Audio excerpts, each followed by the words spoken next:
오늘 그 히브리서 우리 12장 1절 13절의 이 말씀은 이 히브리서 11장에 나오는 이제 믿음의 그 선진들, 믿음의 그 선배들을 이제 예로 들면서 이제 너희들도 이제 이렇게 믿음을 따라서 살아가야 되지 않겠느냐라고 하는 말씀을 그들에게 주고 계십니다.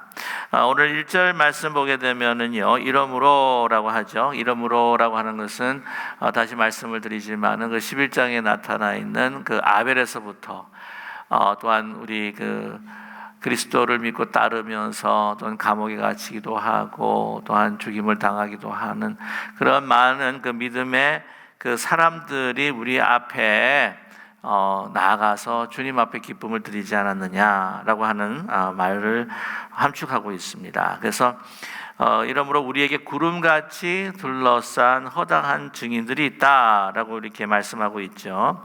그래서 우리가 이 말씀을 이제 쭉 살펴보게 되면은 오늘 말씀은 이제 믿음의 경주를 이제 완주함에 있어서 여러 가지 격려의 말씀을 우리에게 주고 계시고 또한 그 비결들을 우리에게 몇 가지를 소개하고 있는데 한 가지가 뭐냐면은요, 오늘 말씀대로 허다한 증인들이 우리를 둘러싸고 있다라고 하는 것을 말씀해주고 있습니다. 그러니까 힘들고 어려운 일들과 또한 그 고난의 길들을 잘 또 하나님의 그 은혜로 하나님의 인도하심으로 마쳤던 그 사람들이 우리의 본보기로 있고 뿐만이 아니라 그들이 본보기로 있는 것뿐만이 아니라 우리를 바라보면서 어떻게 하고요? 증인으로서 우리를 격려하고 우리에게 갈채박수를 보내고 있다라고 하는 것을 말씀해주고 있습니다. 그것을 어떻게 알 수가 있냐면요, 이 증인이라고 하는 단어입니다. 마르티논이라고 하는 이 증인이라고 하는 말은요, 이 관람자라고 하는 의미가 있습니다. 근데 관람을 하는데 그냥 멀리서 바라보면서 그냥 바라보는 어떤 관람자가 아니라 막 경주하면서 뛰고 있는 자들을 막 박수를 치고 응원하는 그런 사람들을 우리 증인이다라고 이렇게 이야기하고 있습니다. 그럼 보면은요, 이걸 이제 witness다라고 이제 영어로 이제 해석을 할 수가 있는데 누가 이제 세례를 받는다고 했을 때에 세례 받는 사람들에게만 서약을 받는 것이 아니라 이 세례 받는 사람들을 바라보고 이제 증인하는, 그래서 증인이라고 그러죠. 위트네스라고 하죠. 그분들에게서 또 서약을 받게도 됩니다. 그래서 회중들이 또 서약하는 부분이 있는데 그게 뭡니까? 그냥 이 자리에 그 세례 받는 사람으로서 그 사람을 우리가 서포트를 하고 우리가 그냥 내버려 두는 것이 아니라 우리가 공동체로 이 자리에 증인이 되었기 때문에 그를 위해서 후원하고 기도해주고 세워주기를 약속을 합니다라고 하는 그 의미가 있어요. 그래서 그 증인이라고 하는 말을 쓰게 됩니다. 그와 마찬가지로 그 믿음의 선진들이 영혼으로 또 하나님 앞에서 또 우리를 바라보면서 막 우리를 위해서 응원하고 각 박수 갈채를 보내면서 힘내라고 그들이 우리를 향해서 소리를 치면서 응원하고 있다라고 하는 것을 어떻게 해요? 믿음으로 너희들이 믿어야 할 것이다 라고 우리에게 말씀하고 있습니다. 천국 환송 예배 때도 제가 가끔 그런 말씀을 드려요. 이미 가신 그 고인들, 육신은 땅에 돌아가지만은 그 영혼은 주님 앞에 돌아가서 또 이렇게 영원한 안식을 취하시는데 오늘 이 히브리서 12장 1절을 우리가 좀 더 확대해서 해석을 해보게 되면은 그 고인들이 사랑하는 가족들이 이제 주님 앞에 가서 그런 영원한 안식으로 또한 그 영면하는 것뿐만이 아니라 또한 우리를 향해서 박수 갈채를 보내고 힘내라고 응원하고 계신다라고 하는 말씀을 가끔 전하기도 합니다. 그래서 오늘 저희들이 이렇게 막 혼자 뛰는 것이 결코 아니다. 우리가 함께 같이 이렇게 믿음의 경주를 공동체로 뛰고 있을 뿐만이 아니라 우리 믿음에 먼저 가신 선진들, 우리를 위해서 이 땅에서 기도해 주시던 부모님들, 또한 많은 신앙의 선배들이 우리를 위해서 주님과 함께 응원하고 있다고 하는 것을 너희들 믿음으로 바라보아라 라고 하는 말씀입니다. 그것을 우리가 마음에 담을 때에 우리는 외롭지 않고 또한 힘들 때도 격려받고 또 우리가 더 용기를 내어서 달려갈 수 있지 않겠습니까? 그러한 믿음을 가져라 라고 하는 것을 우리에게 말씀하고 있습니다. 자, 그 다음에 이제 보시게 되면은요, 우리가 믿음의 경주를 잘 완주할 수 있는 또 한 가지의 또 비결은 무엇이냐면은 모든 무거운 것과 얽매기 쉬운 죄를 벗어버리고라고 이렇게 말씀하고 있어요. 그러니까 무겁게 이렇게 붙어 있는 모든 죄들을 다 말끔히 다 이렇게 청산을 해야지 어떻게 해요? 아주 잘 뛸 수 있다라고 하는 것을 우리에게 말씀해주고 있습니다. 그래서 우리 보면은 마라톤 선수들 같은 경우에 보게 되면 아주 복장이 어떻습니까? 아주 단촐하죠, 그죠? 이렇게 막 패션하고 멋부리기 위해서 치렁치렁 뭔가 단다든지 그러지는 않는다는 거죠.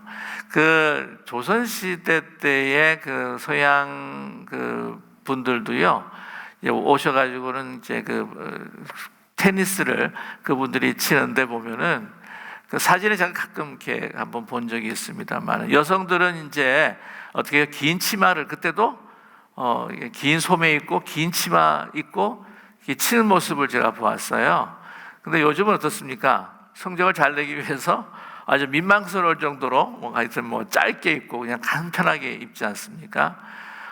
수영 그 선수들 같은 경우에도 수영 기록을 더 잘 내기 위해서 완전히 몸 전체를 제모하는 그런 것을 우리가 알 수 있는 것을 보게 되는데, 보게 되면 자기 죄들을 이렇게 치렁치렁 이렇게 달고 이렇게 가면은 그것이 인내할 수도 없고 완주할 수도 없는 우리의 짐이 될 수밖에 없다고 하는 것이죠. 그래서 이 무거운 죄를 다 벗어버리라라고 이렇게 말씀하고 있습니다. 그래서 인내로서 우리 앞에 당한 경주를 한다. 경주를 하며 이 경주라고 할 때요, 이것이 100m 달리기가 결코 아닙니다. 마라톤이에요. 사실은요, 마라톤입니다. 인생이라고 하는 것이 100m 달리기가 아니라는 거죠. 이 마라톤이기 때문에 우리에게 필요한 것이 뭐냐? 인내.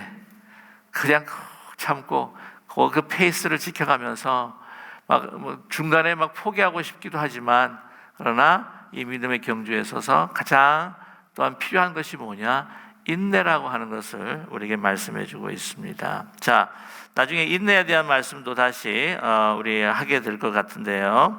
자, 우리 2절의 말씀을 보시게 되면은 또 중요한 비결이 있습니다. 믿음의 주요, 우리 같이 한번 읽어볼까요? 믿음의 주요 또 온전하게 하시는 이인 예수를 바라보자. 그는 그 앞에 있는 기쁨을 위하여 십자가를 참으사 부끄러움을 개의치 아니하시더니 하나님 보좌 우편에 앉으셨느니라. 네, 여기에 믿음의 경주를 이제 완주함에 있어서 중요한 게 뭐냐면 목표입니다. 목표. 그 피니시 라인, 그 목표를 향해서 우리가 가야 되지 않겠습니까? 제일 중요한 것이 보면은요, 이 방향이고 이 목표입니다. 아무리 빨리 달린다 할지라도 이 목표가 잘못 설정이 되어 있으면 어떻게 되죠? 이건 그 경기를 완주할 수가 없다고 하는 것이죠. 탈락입니다, 사실은. 우리가 목표를 설정할 때에 우리 인생, 이 믿음의 경주는 누구를 향하여? 예수 그리스도를 향하여 목표에서 가야 한다고 하는 거죠. 어떤 그 밭 가는 농부가 이 밭을 가는데 이렇게 똑바로 이렇게 밭을 갈기를 원했습니다. 그래가지고는요, 어떻게 하면 이 목표를 할까 해서 멀리에 있는 한 지점을 바라보고 내가 한번 밭을 갈아야 되겠다. 근데 저게 보니까 그 까만 소가 한 마리 있는데 거기서 풀을 뜯어 먹고 있는 거예요. 그래서 저거를 목표로 삼아가지고 내가 밭을 갈아야겠다 하고 밭을 가는데 갈수록 밭이 똑바로 갈아지는 것이 아니라 자꾸 이렇게 왼쪽으로 치우치게 되는 거예요. 그 이유가 뭘까요? 소가 움직인 거죠. 네. 그건 뭐라 그럴까요? 참 무지한 목표 설정이라고 생각합니다. 우리가 삶을 살아갈 때 이렇게 막 움직이는 거를 목표 삼아서 있다가도 없어질 것을 목표 삼아서 우리가 인생을 간다면은요, 마지막에는요, 그 믿음의 경주, 아니 인생을 허무하게 살 수밖에 없습니다. 움직이지 않고 절대적인 가치를 가지고 정말 흔들리지 않는 바위와 같은, 요새와 같은 가치 있는 분 누구이십니까? 예수 그리스도를 딱 목표로 삼아서 우리가 쫙 나가야 되는데, 그래서 우리가 갈 때도요, 뭐 가끔씩 여러 가지 상황으로 인해서 좌로 우로 치울 때가 있지만, 그러나 목표만 분명하면 어떻게 갈 수 있습니까? 그래도 목표를 향해서 바로 갈 수 있다고 하는 것이죠. 코스를 다시 이렇게 코렉션 해가지고는 갈 수 있다고 하는 겁니다. 좀 약간 삐뚤빼뚤해도 어디를 하러 가서 간다? 예수 그리스도를 향해서, 진정한 목표를 향해서 갈 수 있다고 하는 것이죠. 목표 설정이 얼마나 중요한가. 아무리 빨리 달리고 아무리 그냥 뭐라 그럴까요? 멀리 간다 할지라도 제일 중요한 것은 목표 설정이라고 하는 것이죠. 저와 여러분, 우리 예수 그리스도께서 우리의 삶에 분명한 목적이 되기를 간절히 소망합니다. 그래서 그분을 또 우리가 목표로 삼아서 나아가는데, 그분이 우리의 목표뿐만 아니라 우리가 인내하면서 이 경기를 완주할 수 있도록 우리에게 격려가 되시고 본이 되시는 분이다.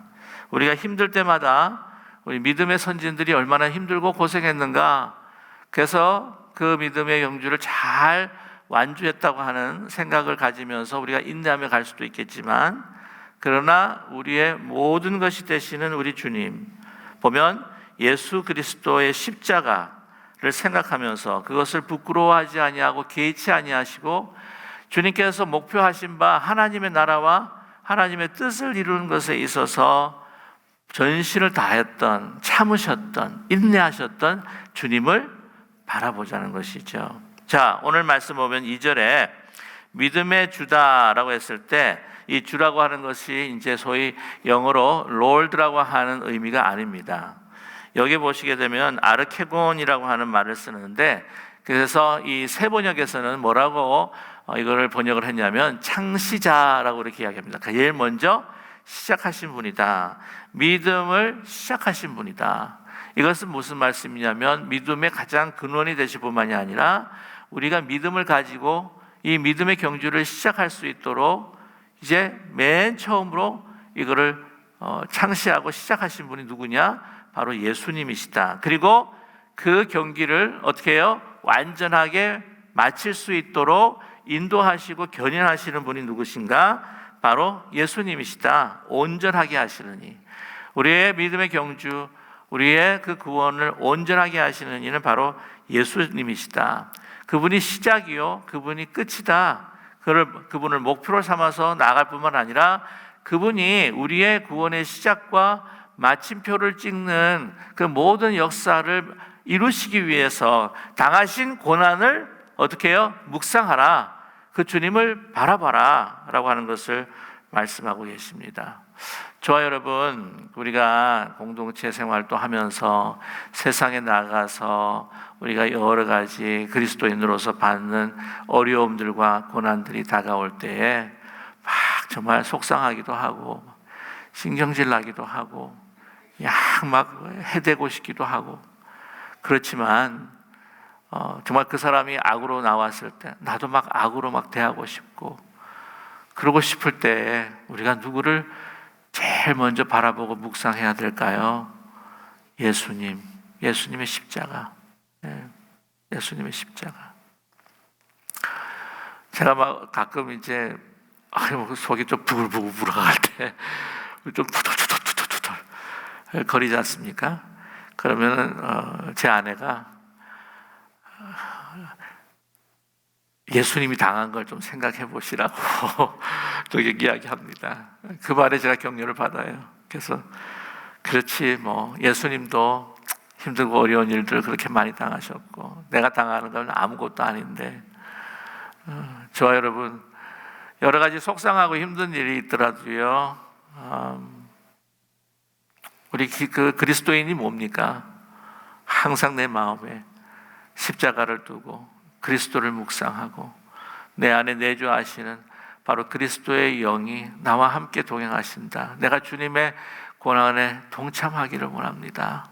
라고 하는 주님의 간절한 기도를 드릴 수 있는 사람들이 바로 우리 그리스도인들이 아니겠습니까? 그러므로 우리가 인내하고 참고 견딜 수 있는 저와 여러분 되기를 간절히 소망합니다. 인생에 승리할 수 있는 것은 바로 우리 주님, 십자가 지신 우리를 위해서 십자가 지신 주님밖에 없다고 하는 사실을 우리가 잊지 않고 꼭 주님 붙들고 나아가는 우리 모두가 되기를 간절히 소망합니다. 자, 오늘 말씀 보면은요, 그래서 그렇게 개의치 아니하셨더니 거기에 우리가 이렇게 참고 인내하고 우리 믿음의 경주를 달려갔을 때에 결코 허무하지 않다. 그죠? 여러분, 열심히 살았는데 아무것도 가진 게 없다. 열심히 살았는데 내가 너무 허무한 것들을 쫓았다. 내가 쫓았던 게 그냥 무지개였다. 그러면 얼마나 허망하겠습니까? 얼마나 낙심이 되겠습니까? 그리고 맨 마지막에 숨을 거두기 전에 그것을 발견했을 때만큼 인생 잘못 살았다고 만약에 내가 얘 입술로 고백할 때 여러분, 인생이 어떻게 되겠어요? 그 인생. 그러나 그 예수님께서 그 십자가를 지시고 난 다음에 그 왔던 그 영광은 무엇입니까? 하나님 보좌 우편에 앉으셨더라.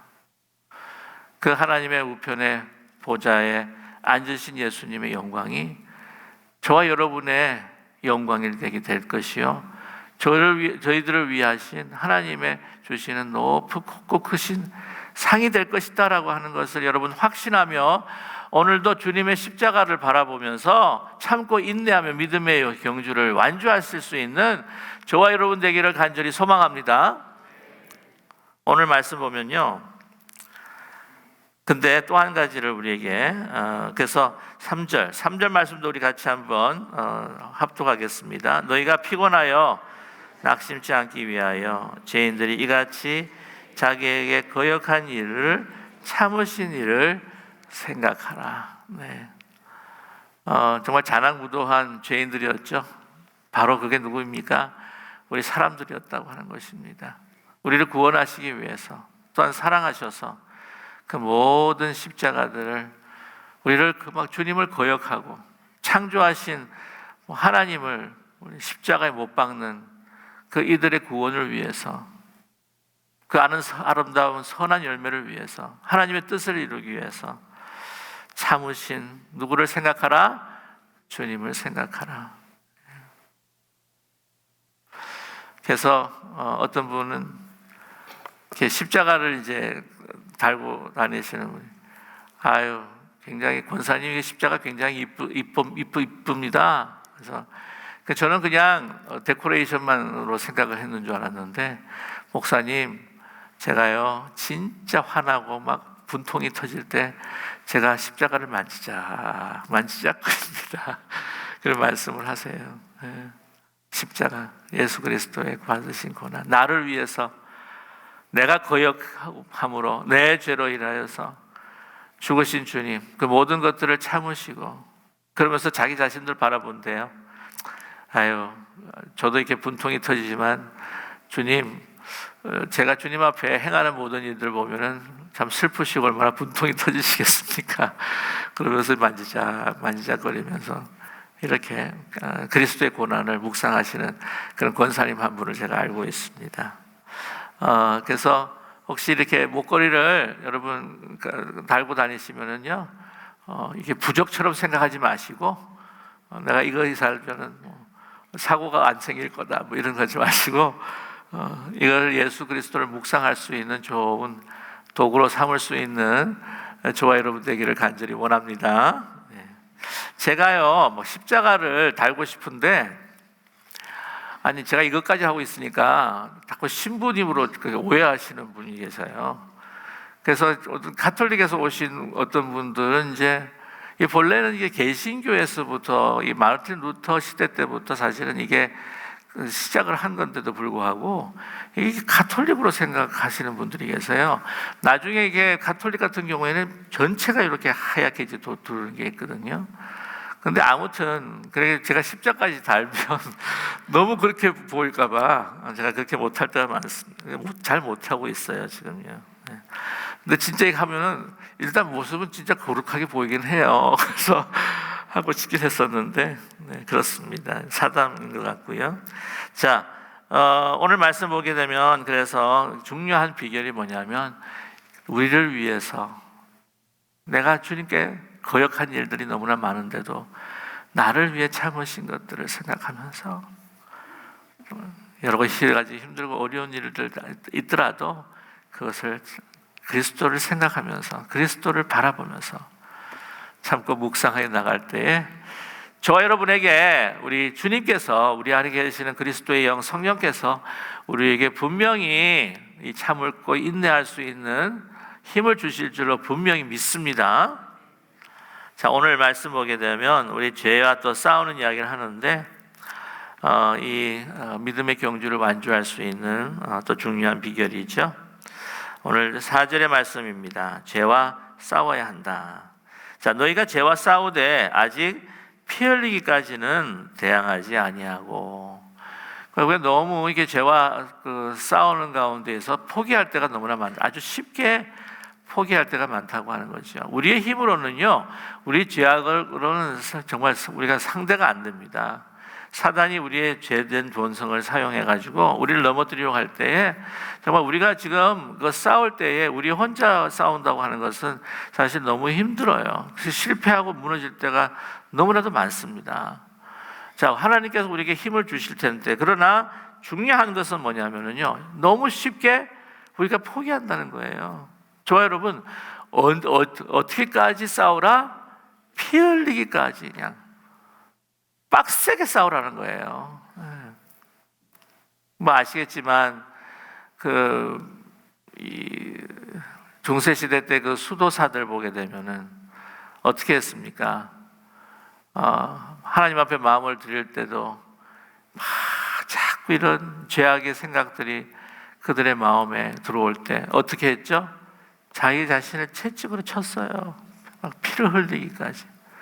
이를 피를 흘리면은 생각이 좀 없어질까 봐.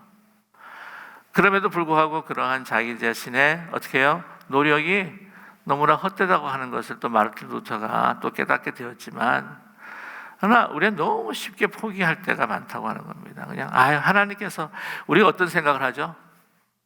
하나님께서 용서해 주시겠지 뭐. 너무 은혜로 인하여서 우리 자신을 그냥 방만하게 놔두고 어떤 때는 막 포기하고 너무 쉽게 포기할 때가 많다고 하는 거죠. 고민과 갈등이 없는 거예요. 그냥 따라서 살아가다가 그냥 하나님한테 용서 빌면 뭐 용서해 주시겠지. 막 하나님 아시죠? 제 마음 이러면서 또 어떻게 해요? 주님 힘 주십시오. 그러니까 이걸 피 흘리기 싸우기까지 한다는 것은요, 막 이것을 이 죄와 승리하기 위해서 막 결사적으로 막 주님을 붙들고 성령을 붙들고 막 부르짖고 막 그런 처절한 싸움, 죄에 대해서 그냥 처절한 싸움을 할 수 있는 그러한 우리가 돼야 될 텐데도 불구하고 그러지 않는다고 하는 것이죠. 그러기에 뭔가 이런 문제에 있어서 이 성도들 간에 또한 이 주님의 말씀을 통해서 권면하는 것에 대해서도요, 이거를 나 자신의 것으로 받아들이지 아니하고 이거를 막 안 받아들이고 그거에 대해서 막 화내기도 하고 막 싫어하고 막 뭔가 한마디 하면 막 나를 미워한다고 생각하고 그런 경우가 얼마나 많습니까?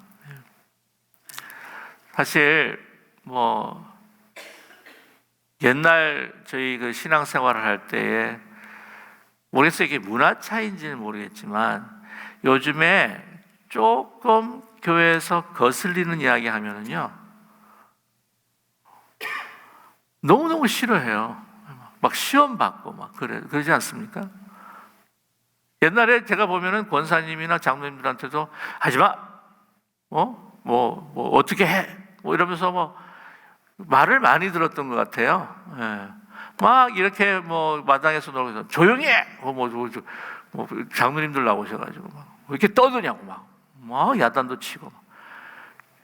요즘에는 막 애들 떠들면은 나 교회 가기 싫어요. 그러면은 막 부모님도 뭐 그게 돼가지고 막 움직이니까 막 애들이 어떻게 하든지도 뭐 이 말 한마디를 못 하는 거예요.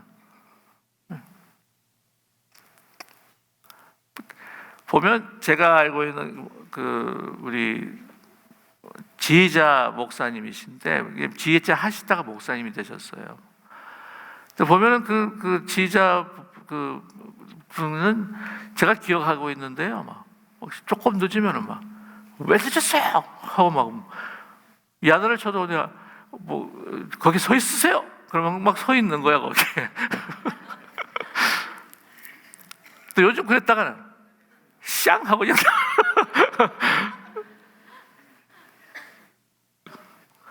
근데 뭐 모르겠어요. 이게 표현 방법이 그렇게 그랬으면 또 안 되겠지만, 근데 요즘에 이렇게 권면하는 거, 요즘 뭐 부모도 뭐 제대로 아이들한테 이야기를 못 하는 것 같아요. 요즘에는요. 근데 그 너무너무 힘들어하고 너무너무 싫어하고, 그럼 조금이라도 뭔가 이렇게 하면은 뭐 나를 싫어하는가 보다. 나를 미워하는 거지. 뭐 이렇게 생각을 할 때가 있다고 하는 거죠. 자, 오늘 말씀 보게 되면 5절입니다. 또 아들에게 권하는 것 같이 너에게 권면하신 말씀도 이조또다 일렀을 때 내 아들아 주의 징계하심을 경히 여기지 말며 그에게 꾸지람을 받을 때 어떻게 하라고요? 낙심하지 말라라고 이렇게 말씀합니다. 주께서 그 사랑하시는 자를 징계하시고 그가 받아들이시는 이는 아들마다 채찍질 하심이라 하였으니 라고 이렇게 말씀하고 있습니다. 여기서 이제 징계라고 하는 단어에 대해서 우리가 좀 살펴보면은요, 파이데이아스라고 하는 말을 사용하고 있습니다. 이게 보시면 알겠지만 오늘 히브리서 12장 5절 6절 말씀을 보게 되면은 잠언 3장 11절에서부터 12절까지의 말씀을 우리에게 인용해서 이야기해주고 계세요.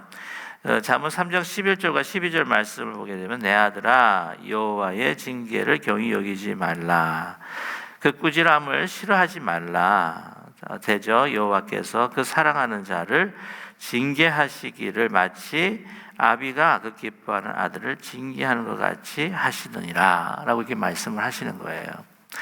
그러니까 징계라고 하는 것이 체벌이라든지 잘못했기 때문에 물론 이제 꾸지람을 듣는 건데 그 꾸지람을 듣고 또한 권면을 받고 하는 그 중요한 그 마음의 동기가 뭐냐? 아버지가 사랑하는 아들을 이 양육을 하는 겁니다. 양육. 이 징계라고 하는 말씀은요, 영어로 discipline이에요. discipline. 그러니까 이 아이가 잘 성장할 수 있도록 또는 온전한 인격을 가질 수 있도록 어떻게 합니까? 이렇게 꾸지람을 하는 거예요. 권면을 하는 거죠. 네. 그래서 우리가 막 칭찬도 해줘야 되지만 어떤 경우에는 권면을 하고 넌 그렇게 해서는 안 되지 않느냐라고 하는 이제 권면을 하는 거죠. 여기서 징계를 한다면 믿음이 자꾸 이렇게 떨어져 나가는 모습을 보지 않습니까?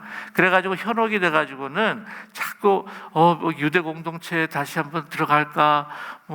이거 너무 힘들어가지고는 막 이게 출석하는 것도 이제 뜸하고 막 이렇게 되게 되면은 그게 대해서 어떻게 해요? 왜 안 나오시냐? 이게 같이 신앙생활 해야지. 그렇게 하시면은 안 됩니다. 용기를 내시고 하고 이런 권면을 한다는 거죠. 여기에 이제 뭐 하나님이 그냥 나타나셔가지고는 막 꾸지람하고 막 책망하고 그런 게 아니잖아요. 그게 아니라 하나님께서 말씀을 통해서뿐만이 아니라 또한 그 공동체의 그 영적인 지도자들을 통하여서 이게 막 이렇게 이제 한다는 거죠. 권면을 하고 그러지 마십시오. 현혹되지 마십시오. 이런 신앙생활을 걷고 있는데 그걸 중단하십시오. 그렇게 하시면 안 됩니다. 라고 하는 말들을 줬을 때 이러한 양육과 훈계라고 하는 것이 어떤 마음이다? 사랑하는 마음으로, 아끼는 마음으로. 여러분 다 보면은요, 사실 좀 그래요. 뭐 저도 이렇게 막 뭐라고 이야기하기가 힘든 게, 막 그렇게 이야기하면 가슴 아파할까봐 굉장히 힘들어하는 것도 있고, 어떤 면에서 다 그냥 뭔가 좀 잘 모든 것이 다 좋았으면 하는 그런 마음이 있기 때문에 잘 안 할 때가 많아요. 그렇잖아요. 다른 사람, 저와 여러분, 다른 사람한테 싫은 소리 하고 싶은 때 있습니까? 아니잖아요. 예. 뭐 이제 보통 보게 되면은 하여튼 보통 자녀들한테 잔소리하는 분들은 또 누구냐면은 이렇게 엄마들이 많아요. 엄마들이 계속 잔소리하고 아버지는 계속 좋은 이야기만 하고. 예. 조금 요즘 바뀐 것 같아요. 옛날에는 자녀들한테 아주 엄한 말들은 아버지들이 하고 엄마들이 막 품어줬는데 요즘은 좀 바뀐 것 같아요. 야, 이것도 아닌가 하는 생각을 하게 됩니다. 그래서 그냥 뭐라 그러죠? 이렇게 아버지한테 뭐라고 이렇게 물어보면, 아니, 너희 엄마한테 가서 물어봐. 그러지, 뭐라고 이야기를 안 해줄 때가 참 많다고 하는 거죠. 그래서 아버지는 좋은 사람 되고 엄마는 나쁜 사람 될 경우가 꽤 많다고 하는 것을 느끼게 되지 않습니까? 요즘 시대에.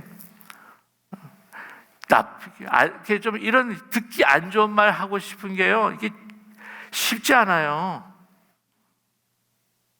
그래서 이런 말이 있습니다. Enough care to confront. 너무나 케어하기 때문에 confront 할 때가 있다는 거죠. 모르겠습니다. 요즘 시대 같은 경우에는 그 소리 듣고 싶지 않을 때가 있는 거죠. 뭐라고 이렇게 정말 이 친구도 막 다 이렇게 감싸가지고는 둘러서 이렇게 좋은 말로 이렇게 해줘도 받는 사람이 좀 거슬리면 속으로 너나 잘하세요. 뭐 혹시 그럴까봐. 네. 근데 오늘 이 말씀을 보게 되면요, 자, 이 사랑하기 때문에 더 잘 되기를 원하기 때문에 이런 말들과 권면들과 책망들과 훈계를 하게 되어 있다고 하는 것이죠. 자, 오늘 말씀 보면 8절 한번 말씀해 볼까요? 이제 7절의 말씀 보겠습니다.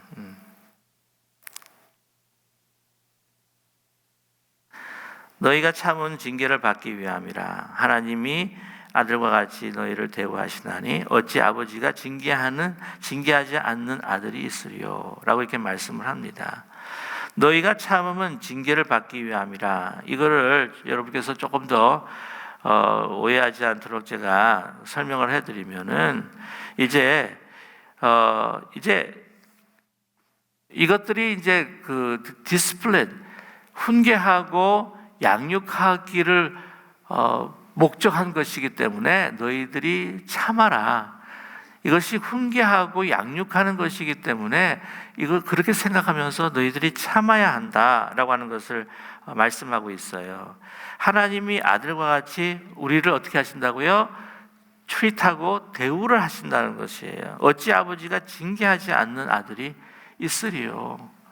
우리의 부모님들의 우리 역할이라고 하는 것은 훈계하고 양육을 해야 된다고 하는 것이죠. 방임해서는 결코 안 된다고 하는 것을 우리에게 말씀해 주고 있습니다. 8절 말씀 보면 징계는 다 받는 것이거늘 너에게 없으면 사생자요 친아들이 아니니라.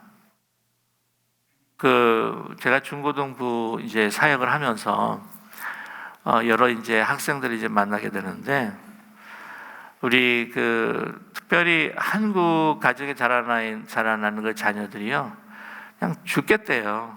왜 죽겠다 그러냐면은 하도 부모님들이 잔소리를 해서. 근데 한 번은 외국, 그러니까 서양 백인 친구가 왔어요, 교회에. 그러니까 친구를 따라서, 한국 친구를 따라서 이제 와가지고는 이제 같이 이야기를 하는 가운데 디스커션 하면서 이제 이야기를 나눌 때가 있습니다. 근데 그 백인 학생이 뭐라고 이야기를 하냐면, 중고등부 학생인데, 자기는 한국 가정에 가면은 부럽대요. 왜 부럽냐 그랬더니 부모님들이 잔소리 해줘서 고맙대요. 부럽대요. 자기한테는 부모가 뭐 어떻게 해라 저렇게 해라 한마디로 말을 안 한대요. 그 잔소리가 없대요. 그래가지고는 자기 마음에 이분들이 내 진짜 부모가 맞나? 그 이야기를 그 주위에 있는 우리 그 중고등부, 한국 중고등부 학생들이 들으면서 숙연해지더라고요. 숙연해지더라고요.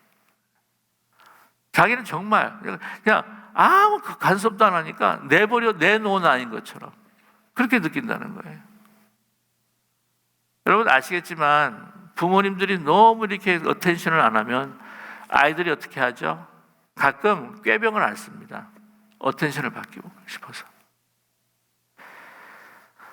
하나님 아버지께서는 우리를 사랑하시기 때문에 우리가 정신을 차리라고 어떤 때는 고난도 주시고, 내가 하나님 것보다 더 사랑하는 것이 있다면 그거를요 상실하게 될 때에 하나님을 원망하기보다는 하나님 앞에 나 자신을 돌아보면서 이것이 나를 위한 하나님의 훈련이신가? 그렇다면 하나님 앞에 감사해야지 라고 할 수 있는 믿음을 가지고 인내를 가질 수 있는 우리 모두가 되기를 간절히 소망합니다. 저도 사람이기에 이렇게 안 좋은 소리 들으면 듣기 싫어요. 그런데 가만히 이렇게 생각을 해보면서 어떤 말씀도 하나님께서 나에게 뭔가 들으라고 하는 소리 아니겠는가 하는 걸로 듣기를 원한다고 기도할 때가 있습니다. 여러분 아시겠지만 다윗이요 도망갈 때 압살롬으로 인해 가지고는 반역으로 도망갈 때에 시므이라고 하는 사람을 만납니다. 그죠? 그래가지고 시므한테 막 욕을 들어요. 뭐 잘됐다. 너 이럴 줄 알았다. 하나님이 널 저주한 거다. 그런다고 했을 때에 막 칼로 죽이려고 하지 않았습니까? 그 친아가 그때 그 칼을 거두라고 합니다. 하나님께서 그를 통하여 내게 말씀하시는 것이 아니겠느냐? 여기에 다윗의 위대함이 있다고 하는 거죠. 나를 향하신 하나님의 말씀을 그 가운데서도 듣게 된다고 하는 것이 아니겠습니까? 저와 여러분, 우리가 서로 세워주기 위해서 권면의 말씀을 듣는다든지 위로의 말씀은 뭐 더욱더 감사한 말씀이지만 우리 삶 가운데에서 내가 정말 아끼고 사랑하던 것들을 상실한다든지 심지어는 뭐 건강에 좀 부분들도 상실한다고 할지라도 하나님, 아니 나 왜 이렇게 잘하려고 하는데 왜 이러세요? 라고 막 불평하고 한탄하기보다 그 모든 것들을 상실하기까지 십자가에 자기 자신을 드렸던 그 주님의 고난을 우리가 생각을 하면서 하나님께서 또 나를 향하신 나를 위한 하나의 훈련과 케어하시는 방법이 아니실까? 나 자신들을 돌아보면서 이것을 통해서 하나님, 나로 하여금 주님만을 더 바라보라고 하시는 하나님의 훈련이시군요. 나의 교만을 더 낮아지게 하시는 하나님의 훈련이시군요.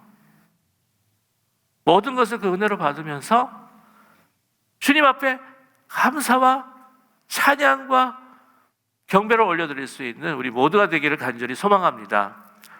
그런 마음을 가질 수 있다고 한다면 우리가 우리 인생에서 더 어떻게 해요? 인내하며 살아갈 수 있지 않겠습니까? 근데 제가 우리 장로님과 함께 같이 성경 공부를 하면서도 제가 이런 고백을 했는데, 제가 젊었을 때 제가 더 잘 참았던 것 같아요. 근데 세월이 지나가면서 이게 자꾸 인내가 없어지는 것 같아요, 제가요. 왜 사람이 이 모양이지? 하는 생각을 갖게 됩니다. 더 기도가 필요하겠구나. 더 주님을 붙들어야 되겠구나. 라는 생각을 늘 갖게 됩니다. 저와 여러분 보니까요, 세월이 그냥 지나가면 그냥 자연스럽게 더 성숙해지는 것이 아니더라고요. 더 우리 마음이 연약해지고, 세월이 지나가면 더 우리가 더 용기와 믿음이 없어지고, 그렇기 때문에 더 열심히 하나님 말씀 묵상하고 기도하고 주님 붙들 수 있는 우리 모두가 되기를 간절히 소망합니다. 그래서 그런 말 없었으면 좋겠어요. 뭐 30년, 40년 평생 동안 뭐 말씀 듣고 기도했는데 내가 무슨 뭐 더 배울 필요가 없어요.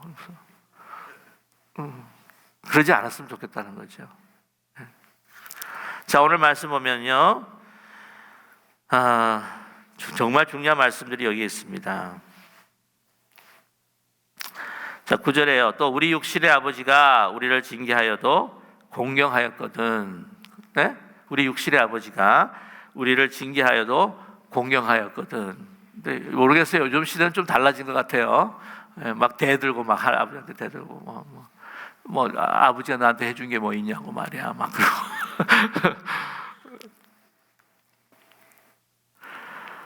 여러분, 하물며 모든 영의 아버지께 더욱 복종하며 살려 하지 않겠느냐. 우리 부모님들이 그렇게 훈계하고 다 사랑하는 마음인데, 하물며 육신의 아버지도 그렇고 육신의 부모님도 그러는데, 하나님 우리를 그토록 사랑하시고 정말 십자가에 자기 자신을 주시기까지 우리를 사랑하시는 아버지께서 어떻게 우리를 사랑하는 마음으로 이렇게 하셨는데 아버지께 또 복종하며 살려 하지 않겠느냐. 10절의 말씀을 보게 되면요, 목적이 있습니다. 10절과 11절에 보면은요, 여러분, 이렇게 훈련하시는 고난을 통해서, 권면을 통해서 우리로 하여금 우리를 향하시는 하나님의 이 연단, 그러니까 디스플레인, 그 징계의 목적이 10절과 11절에 있어요. 자, 우리 함께 같이 합독하겠습니다. 그들은 잠시 자기 뜻대로 우리를 징계하였거니와 오직 하나님은 우리의 유익을 위하여 그의 거룩하심에 참여하게 하시니라. 무릇 징계가 당시에는 즐거워 보이지 않고 슬퍼 보이나 후에 그로 말미암아 연단받은 자들은 의와 평강의 열매를 맺느니라. 아멘. 자, 오늘 말씀 보면 그들은 잠시 자기 뜻대로 우리를 징계하였다. 그 말씀 무슨 말씀이에요? 육신의 아버지가 우리를 사랑해서 징계할 때도 있지만 꼭 그렇지 않을 때도 있다는 거죠. 기분 나쁠 때,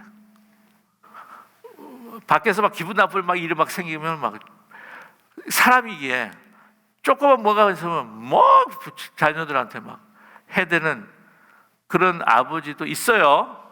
예. 깊은 우리 교회는 그런 아버지가 없습니다만은 그 선생님들이 그러잖아요.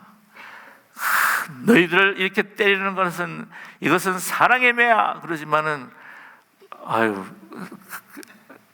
우리들이 항상 하는 이야기가 어저께 밤에 와이프랑 싸웠나 뭐 이러면서 그런 이야기를 하는데 그게 아니라 여호와 하나님 아버지는 어떻게 해요? 온전하신 하나님은 누구의 유익을 위하여? 하나님의 유익이 아니에요.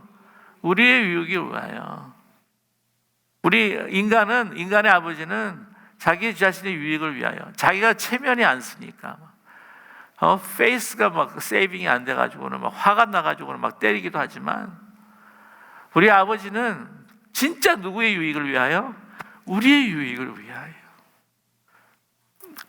그러기에 우리를 훈계하시고 우리가 좋아하는 것들을 어떤 때는 정말 이것은 상실하게 될 때에, 여러분 진짜 아버지의 마음이 더 아프잖아요. 부모님의 마음이, 훈계하는 부모님의 마음이 더 아프지 않습니까? 아니에요? 진짜 힘들잖아요. 그런 마음, 여러분 내가 이렇게 힘들면 아버지는 얼마나 더 힘들까? 하나님은. 여러분 그런 마음을 가질 수 있는 우리 모두가 되기를 원합니다. 아버지는 좋은 줄 아세요? 우리가 슬퍼하고 힘들어하는 모습을 보면서 그게 하나님 아버지는 좋으신 줄 아세요? 아니에요. 제가 뭐라고 이렇게 말을 할 때도 저도 마음이 많이 아파요. 네. 제 이야기가 하는 것 같아서 좀 죄송하지만 자, 보면 뭡니까? 뭡니까?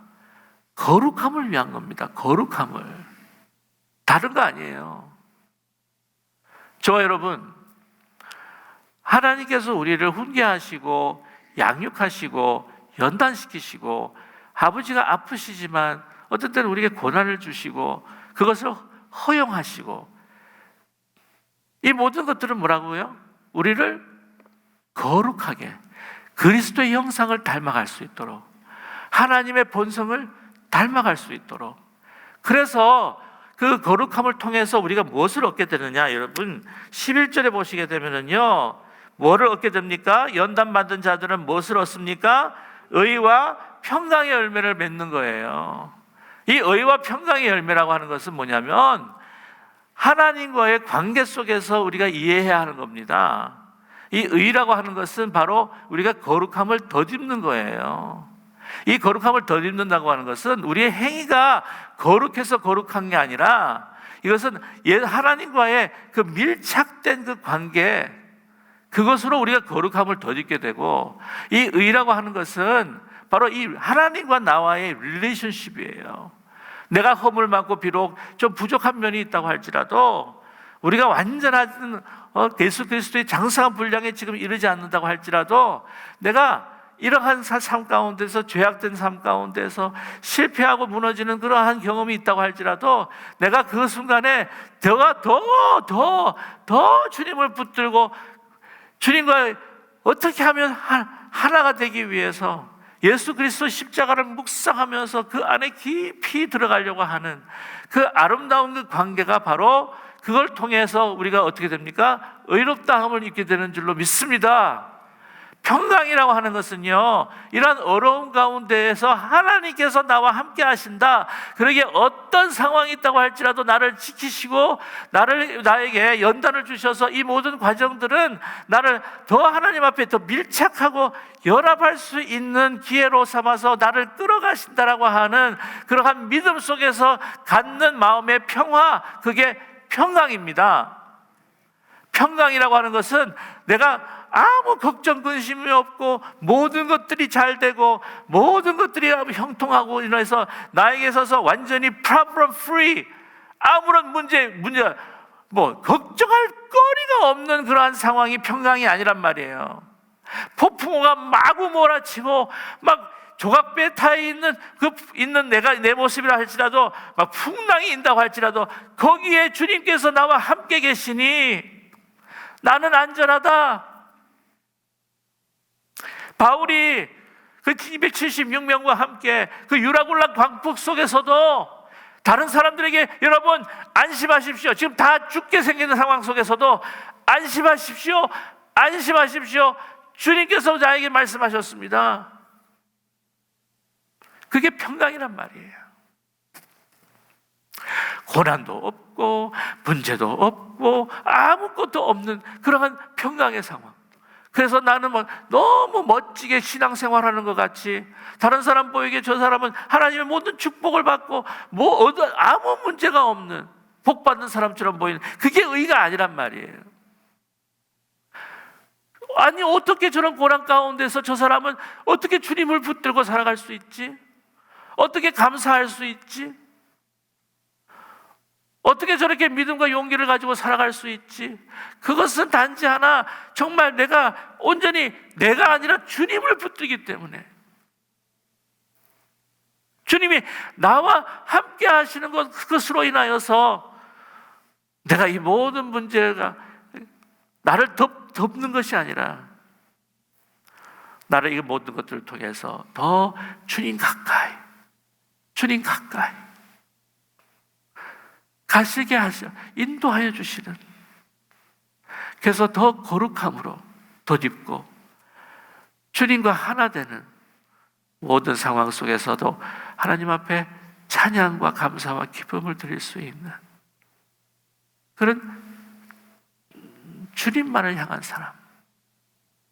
여러분, 그러한 마음을 가질 때 우리는 인내하고 우리에게 주시는 믿음의 경주를 아름답게 마치게 될 줄로 분명히 믿습니다. 12절, 그러므로 피곤한 손과 연약한 무릎을 일으켜라. 너희 발을 위하여 고든 길을 만들어 저는 다리로 하여금 어그러지지 않게 고침을 받게 하라.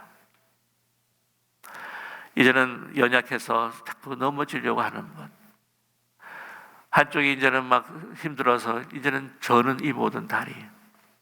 그러나 여러분 분명한 건 이제 이 모든 어려움과 고난과 훈련과 연단과 훈계는 우리로 하여금 더 주님을 붙들고 일어서서 이제는 주님께서 주시는 힘과 능력으로 다시 이렇게 건강하게 달려갈 수 있도록 우리를 세워주시는 하나님을 붙들기로 원한다.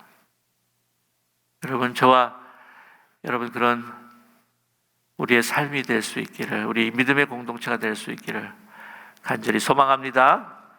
여러분 일어서세요. 아니 지금 일어서라는 말이 아니라 여러분 혹시 뭔가 낙심하십니까? 문제로 인해서 절망하십니까? 막 여러 가지 문제로, 여러 가지 갈등으로 인해서 막 마음이 막 속상하고 막 힘들고 막 어렵습니까?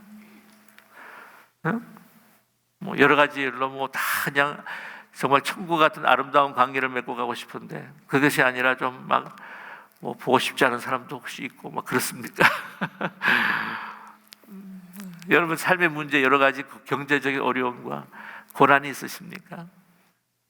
왜 하나님이 나를 이렇게 추릿하시는지, 힘들게 하시는지 여러분 혹시 낙심하십니까? 오늘 주신 말씀을 붙들고 온전히 더 주님 붙들라고 하는 말씀이 아니겠습니까?